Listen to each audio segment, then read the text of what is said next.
அனைவருக்கும் வினோத் பரமையின் பணிவான வணக்கங்கள். ஆரோக்கியமான பெண்களே குடும்பத்தின் பலம் அப்படின்னு ஆரம்ப சுகாதார நிலையத்தில் நிறைய விழிப்புணர்வுகள் நடத்திட்டு வராங்க. அதாவது புதுச்சேரியில் இருக்கக்கூடிய நிறைய சுகாதார நிலையங்களில் இந்த மாதிரியான நிகழ்ச்சிகள் நடந்துகிட்ருக்கு.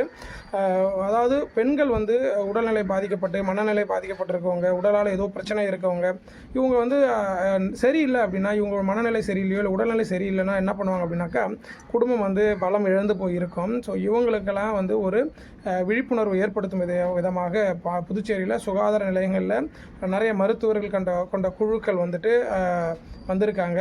ஸோ நீங்கள் ஏதாவது உடல்நிலை சரியில்லையோ இல்லை மனநிலை சரியில்லையோ, ஏதோ ஒரு நிலைப்பாடுகள் சரியில்லாத பொழுது நீங்கள் நல்ல ஒரு ஆலோசனை இங்கே இருக்கக்கூடிய மருத்துவர்கள்கிட்ட நீங்கள் எடுத்துங்க.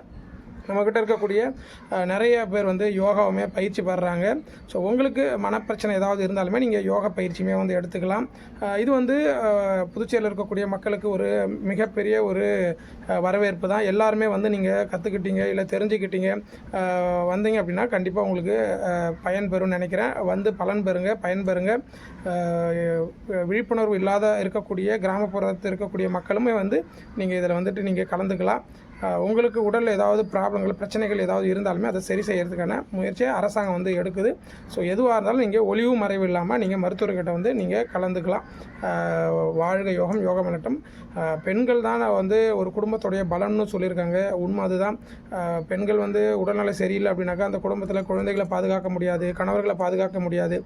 ஸோ நிறைய இடர்பாடுகள் இருக்குது.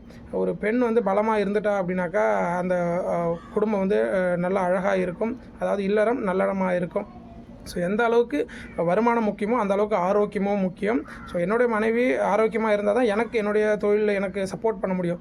அவங்க ஆரோக்கியமாக இல்லைனா என்னோடய தொழிலுமே அங்கே பாதிக்கப்படும் இல்லையா? அது மாதிரி தான். ஸோ எல்லா தனிப்பட்ட மனிதர்களுக்கும் அவங்கவுங்க குடும்பத்தில் நிறைய ப்ராப்ளங்கள் இருக்கும். ஸோ நம்ம வெறும் பணத்தை நோக்கி பயணம் பண்ணாமல் ஆரோக்கியத்தை நோக்கியமான பயணமாக இருக்கணும்.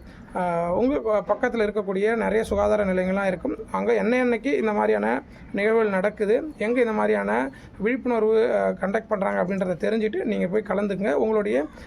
உங்களுக்கு இருக்கக்கூடிய இடர்பாடுகளை சொல்லி நிவர்த்தி பண்ணிங்க. வாழ்க யோகம், யோகம் வரட்டும். அடுத்த பதிவில் கண்டிப்பாக சந்திக்கிறேன். நன்றி.